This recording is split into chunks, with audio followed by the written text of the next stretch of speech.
एक देवर बड़ा सुंदर बड़ा खूबसूरत रहा है, अपने भौजी बुलाए कैसे भौजी ये कई बड़ी सुंदर लागत एकदम पातर के तोर कमर एकदम अंगूठी नगीना जैसी। लेकिन भौजी ते देखे पातर यहाँ मर्द डबल रखे यहाँ डबल देवरवा कहा भौजैया कहा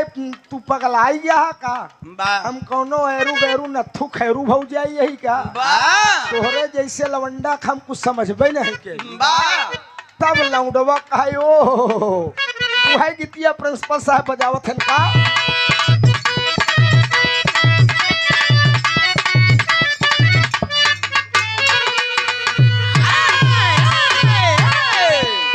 उड़ावलू कारता हो उड़ावलू कारता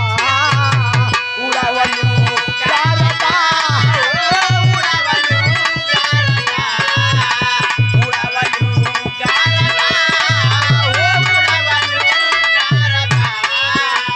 उड़ावलू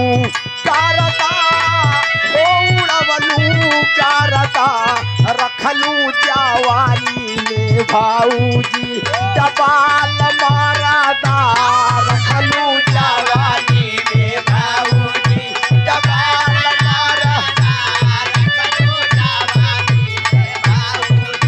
डबाल मारादा रखलू जवानी में भाऊजी। आप वाली जनाब हमारे मन्नू भाई जान की तरफ से बहुत सारा आशीर्वाद बहुत बहुत सलाम कबूल हो दुआ दे। उड़ावलू कारता हो उड़ावलू कारता उड़ावलू कारता हो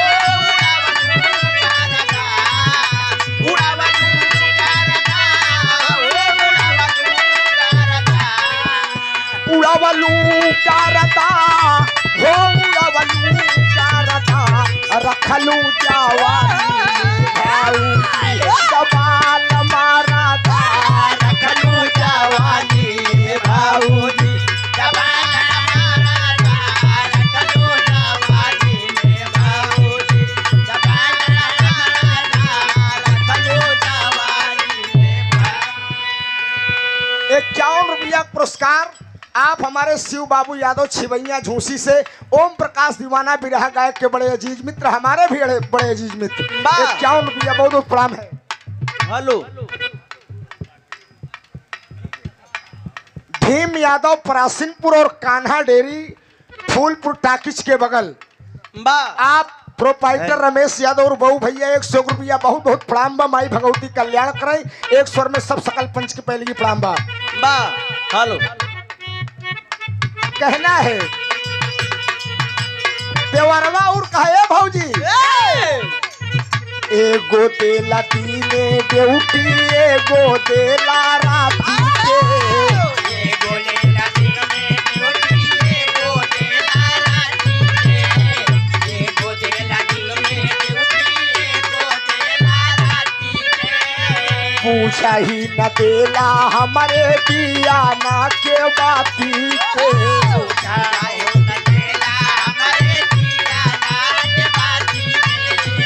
पूछा ही न देला हमारे दिया ना के बाती के कचर कचर पान खैलू खैलू चारदा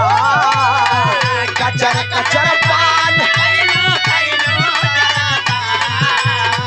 कचर कचर पान खैलू खैलू चारदा कचर कचर पान खैलू खैलू चारदा रखलू जवानी